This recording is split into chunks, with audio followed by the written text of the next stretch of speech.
everyone sporting a mullet in the early 80s. So you had people like the Police, you had people like George Michael, you had Wham, you had pop stars like Aha, Rick Springfield. Why did men stop wearing the mullet? You're thinking, people are wearing the mullet, but they are not wearing the mullet like they did back in the day. So a little background history. Prior to the late 1970s, there is no documentation of anyone wearing a mullet. Yeah, you might find a random picture, but if you look back in antiquity, you look at statues, you look at paintings from the Renaissance onward, no one's wearing a mullet. It's pretty much a modern invention. Prior to 1980, no one was wearing the mullet. So all of a sudden, it started creeping into pulp culture. It was the 70s. Men were wearing, on general, longer hair. Yeah, myself in the late 70s, although when I entered college in 1980, I cut out my ears. And that's what guys were doing. They were taking their 70s long hair, which even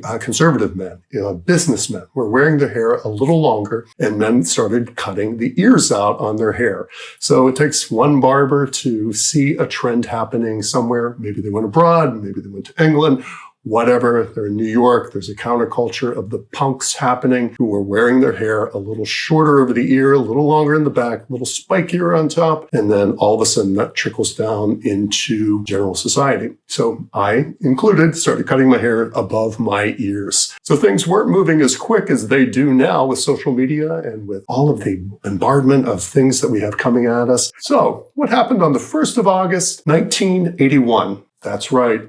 MTV, and then all of a sudden, youth culture across America was glued to their TVs to watch their favorite rock bands showing not only their music styles, but also their clothing styles and their hairstyles. So you had people like the Police, you had people like George Michael, you had Wham, you had pop stars like Aha, Rick Springfield, everyone sporting a mullet in the early 80s. And it caught on with pop culture. It caught on with the day-to-day man, especially young people in high school and college. I started letting the back of my hair grow a little longer and was wearing what was considered at the time a mullet. So you don't think of that as a mullet, but in reality it is. You had this short hair in the front, generally shorter, ears cut out, ears shorter, longer in the back. The proportion is a little different than what you think about when you think about 80s mullet. Not only did it catch on in music culture, it caught on in Hollywood. You had your Patrick Swayze, even Brad Pitt, Kurt Russell. All of these A-listers were wearing some version of this. I call it a pretty boy mullet. Bordered on roller set. That wave in the front, the Duran Duran look of the mullet that you associate with pop culture in the 80s. So what happens when people see that, they go to their barber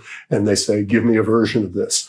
And it's like trickled down the lane. And then the mullet became what we think of when we think about an 80s mullet. There's a pretty interesting meme going around that actually shows what happens in the corruption of AI. You take a particular image and you tell AI to copy that image verbatim. It's slightly different. And then put that image in, put that image in. So what started out as picture A becomes picture B within a dozen iterations. And I hate to say it, but the mullet became basically a running joke. It was symbolic and, sadly to say, of rural America and of a lack of sophistication. And so a lot of people, when they think of the mullet, aren't thinking about the pretty boy mullet, but they're thinking about the rural mullet of mid-America. There's one person, I would call him the patron saint of the mullet, and that would be Billy Ray Cyrus, who kept his mullet not only in the 80s, but into the 90s and probably into the early 2000s. That super short front, business in the front, party in the back hairstyle, which a lot of people associate with the rural mullet. The barbers could easily cut that. They basically did not cut the back of the hair,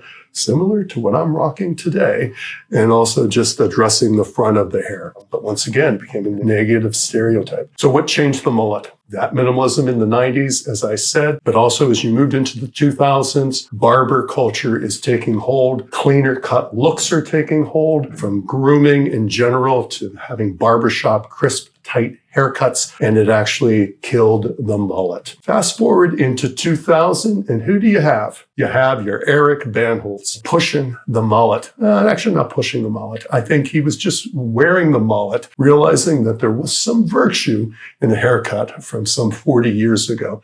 And he would basically rock the mullet for the better part of the 2020s. On and off throughout the past few years, Eric has been sporting the mullet. What is the current version of the mullet? You actually see this, and it is much different than the pretty boy mullet of the 80s or the redneck mullet of the 80s. It is much more barber refined. You often see it with a starburst cut fade around the ear, often very full in the front and very tapered in the back, not necessarily long like the Billy Ray. Yeah, you get an occasional guy today like your Theo Vaughn or even my son Victor, who is sporting that more of a rural mullet from the 80s. But for the most part, the mullet has a different approach than it had in the media sensations of the 1980s. And so that's where we are with the current mullet. And once again, I don't think you see masses of people yet wearing that. Is it very popular in high school? Yes. Versions of the broccoli head have that haircut. Yes. Is it popular in college? Yes. Has it caught on as a standard business haircut, as an adult haircut? Not yet. And so the mullet, I'm going to say, is sleeping for a little bit. It is reawakening, I think, in the form of the haircuts that I just mentioned. Will it gain traction? I don't know. I don't know if it will. I have on occasion grown my hair a little longer, but when I do, I actually grow the sides with my long hair. I kind of like that more mid-70s long hair, that feathered back look, more pop star of the mid-70s than the pop star of the 80s. But time will tell. We will see if in the latter half of the 2020s, if men in mass will adopt a version of the mullet, or will they turn on it? Will it return probably abruptly, if it happens, to more of a barbershop haircut? We seem to isolate back and forth between more extreme styles, back to barbershop, extreme style, back to barbershop. That might happen. Time will only tell. So why don't you comment below and tell me if you think the mullet is really making headway in a return to fashion for the masses? Will it make that kind of approach that it did in the 80s or as the barbershop haircut had in the 2010s? I'd like to hear your comments. Until we meet again, my achy breaky heart. My achy breaky heart.